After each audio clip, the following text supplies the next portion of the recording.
زلزلہ کیوں آتا ہے؟ زلزلہ ایک قدرتی آفت ہے جو زمین کی حرکتوں کی وجہ سے آتا ہے۔ زمین ایک مضبوط چیز نہیں ہے بلکہ یہ ایک ایسی چیز ہے جو ہمیشہ ہی ہلتی رہتی ہے۔ زمین کی یہ ہلتی حرکت تب تک محسوس نہیں ہوتی جب تک کہ یہ بہت ہی تیز نہ ہو جائے۔ جب یہ تیز ہلتی حرکت ہوتی ہے تو یہ زمین کی ایک طرف سے دوسری طرف جاتی ہے۔ اس واقعے کو زلزلہ کہا جاتا ہے۔ زلزلے کی کئی وجوہات ہو سکتی ہیں، جیسا کہ ٹیکٹونک پلیٹس کی حرکت۔ زمین کی ایک ایسی تھیوری ہے کہ یہ ٹیکٹونک پلیٹس سے بنی ہے۔ یہ پلیٹس ہمیشہ ہی ہلتی رہتی ہے۔ جب ان پلیٹس میں کوئی تصادم ہوتا ہے تو یہ زمین کی حرکتوں کا باعث بن سکتا ہے۔ آتش فشاں کا پھٹنا، جب آتش فشاں پھٹتے ہیں تو یہ زمین کی حرکتوں کا باعث بن سکتے ہیں۔ انسانی سرگرمیاں، کچھ انسانیت کی سرگرمیاں بھی زمین کی حرکتوں کا باعث بن سکتی ہیں، جیسے کہ ایٹمی دھماکے، کان کنی اور تیل کی ڈرلنگ۔ زلزلہ ایک بہت ہی خطرناک قدرتی آفت ہے۔ یہ بہت ساری جان اور مال کے نقصان کا باعث بن سکتا ہے۔ زلزلے سے بچنے کے لیے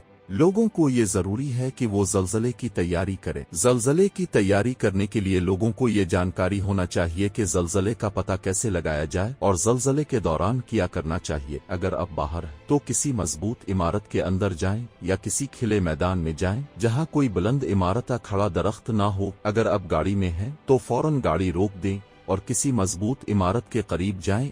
اگر آپ نے کسی کو زخمی دیکھا تو اس کی مدد کریں۔ اپنا اور اپنے بچوں کا خیال رکھیں۔